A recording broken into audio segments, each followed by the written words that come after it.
Hej alle sammen. Håber I har en god påskeferie. Jeg sidder hernede i mit sommerhus. Men alligevel, der har jeg brugt tid på at lave en præsentation til jer, som der hedder Mysteriet om kanelgiflerne. Fordi, hvorfor skal en pose koste 30 kroner hos mig? Jeg har fået rigtig mange kommentarer på de sociale medier omkring, det fandme nogle syge priser, what the fuck, det hele er så overpriced, og du sælger det, men det er lidt dyrt, og det er lidt af hvert om, at de synes, det er alt for dyrt. Så nu vil jeg rent faktisk fortælle jer, hvorfor det er, jeg har prissættet dem til det, jeg har prissættet dem til. Jeg har fået, som I nok ved, nogle af jer, så har jeg været Løvens Hule og fået sparring og gode råd, og for eksempel også Jesper Buch her, og Nikolaj Tahir, mine to mentorer. Så har de sagt, at Julius, du vil altid komme til at få negative kommentarer, som folk, der er misundelige på dig, de ser ned til dig på de sociale medier. Og man skal bare ignorere dem og ikke lade sig gå på. Men alligevel har jeg valgt at gøre det i det her tilfælde, hvor der er utrolig mange, der siger, at mine priser de er for dyre på kanelgifler. Så derfor har jeg et lille spørgsmål til jer, som jeg vil have, I skal tænke over, imens jeg præsenterer det her. Hvis I selvfølgelig ser videoen helt færdig, for det giver hele mening. Så vil jeg spørge, om I synes, det er en dyrt, fair eller en billig pris på et fodboldstadion.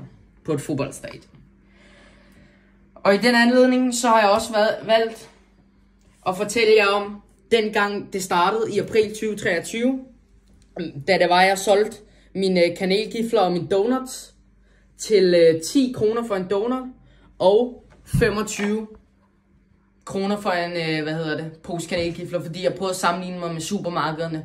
Og det fandt jeg så rimelig hurtigt ud af, at det var en rigtig dårlig forretning at gøre.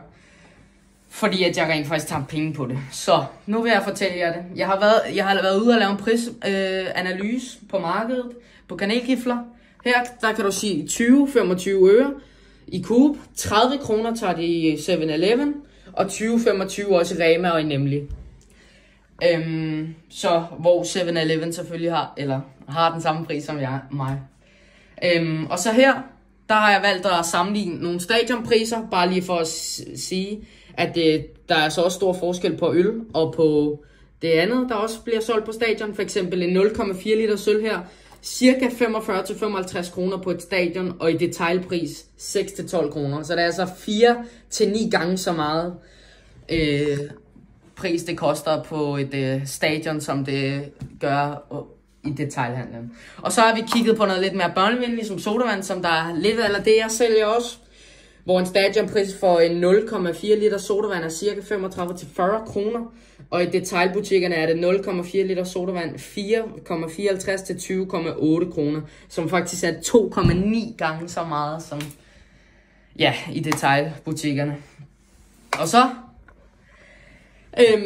når jeg køber mine kanelgifler hos en grossist til 12,49, der er det vigtigt, at man køber det hos en grossist, da der skal være tilbagekald på produktet, hvis der nu skal være noget galt med mine kanelgifler. Hvis der nu skulle have sket noget med posen eller noget, så ringer de mig op, hvor de har mig registreret ind i deres program, hvilket man ikke har i detailbutikkerne. Så spørger jeg nok, hvorfor jeg ikke køber det i detailbutikkerne, og det er jo så fordi, at der ikke er tilbagetrækning på produkterne i detailbutikkerne, på grund af at du ikke er en registreret kunde. Og så ud fra det markedspris, så har jeg lavet en priskalkyl og en prisfastsættelse, hvorfor jeg sælger den til 30 kroner, som jeg gør. Fordi at i Danmark, der skal man betale moms. Alle danske virksomheder betaler moms. Moms er noget, alle danske virksomheder betaler, og det er forskellen mellem udgifter og indtægter på produktet. Så for eksempel, hvis jeg køber et produkt til 100 kroner og sælger det til 200, er forskellen 100 kroner, og jeg skal betale de 20% i moms, så det vil sige, at jeg får 80 kroner og skal betale de resterende 20 kroner i moms. Og så har vi for eksempel faste udgifter som revisionsudgifter og bankomkostninger, variable udgifter som produktkøb, kortgebyr og stadionleje for at stå inde på stadion. Så har vi afskrivninger, køb af maskiner, båd og personaletøj. Og så har vi svind og ukurrence og tyveri.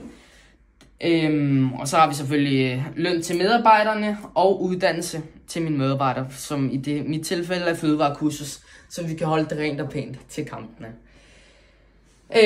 Så her, forudsætning for fordeling af faste udgifter og variable udgifter. Jeg har på nuværende tidspunkt 51 kampe om året rundt. Jeg har cirka 120 transaktioner som kunder i gennemsnit per kamp. Der bliver cirka solgt 2 produkter per transaktion. Og så mine lønomkostninger per kamp er cirka 800 kroner i gennemsnit.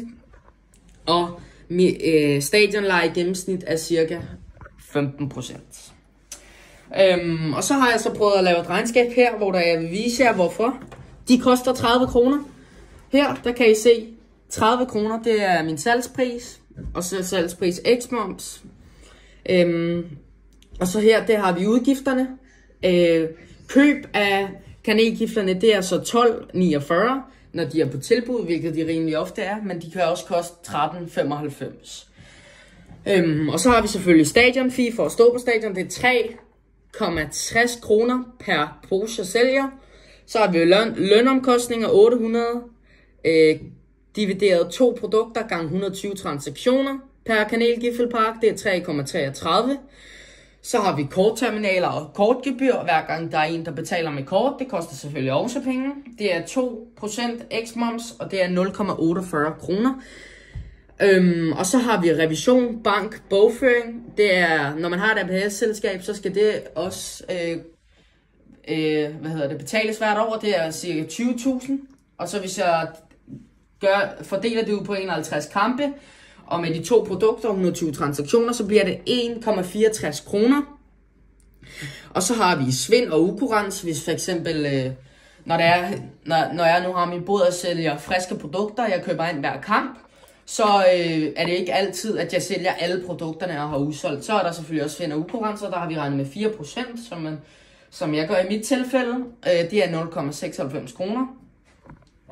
Og så har vi selvfølgelig personaletøj, på grund af mit personale selvfølgelig skal have tøj på. Det er 6.000 kroner årligt, fordelt ud på det, det er 0,49 kroner. Og så har vi uddannelse til mine medarbejdere, for at de kan få et fødevarecertifikat, det er 2.000 kroner årligt, som er 0,16 kroner. Og så har vi transport, 200 per gang frem og tilbage fra stadion, det er 0,83. Og så har vi bod en holdbarhed på 3 år, hvor den koster 9.000 på en pavillon, og den holdes, og det er 3.000 for hvert år, og det bliver så 0,25.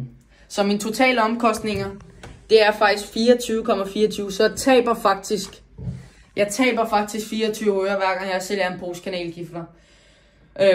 Men det er jo ikke sikkert, så er der jo nogle produkter, at jeg selvfølgelig tjener flere på, eller hvis jeg sælger flere kanelgifler, så tjener jeg jo selvfølgelig flere penge på dem, grund af at det bliver fordelt ud på flere poser kanelgifler. Og jeg kunne jo have større volumen, som jeg sagde, og bedre indkøbspriser, højere salgspris, eller et alternativt produkt i stedet for kanelgifler. Og så vil jeg gerne have, at I skal tænke over igen efter min forklaring her, om I synes det er dyrt for 30 kroner for en pose kanelgifler, I synes det er en fair pris, eller I synes det er billigt på et fodboldstadion. Så tak for i dag, og jeg håber I får en god påske, og hvis I har nogle spørgsmål, så må I meget gerne skrive det til mig, hvis I ikke helt forstod det, men det håber jeg selvfølgelig I gør. Så god påske!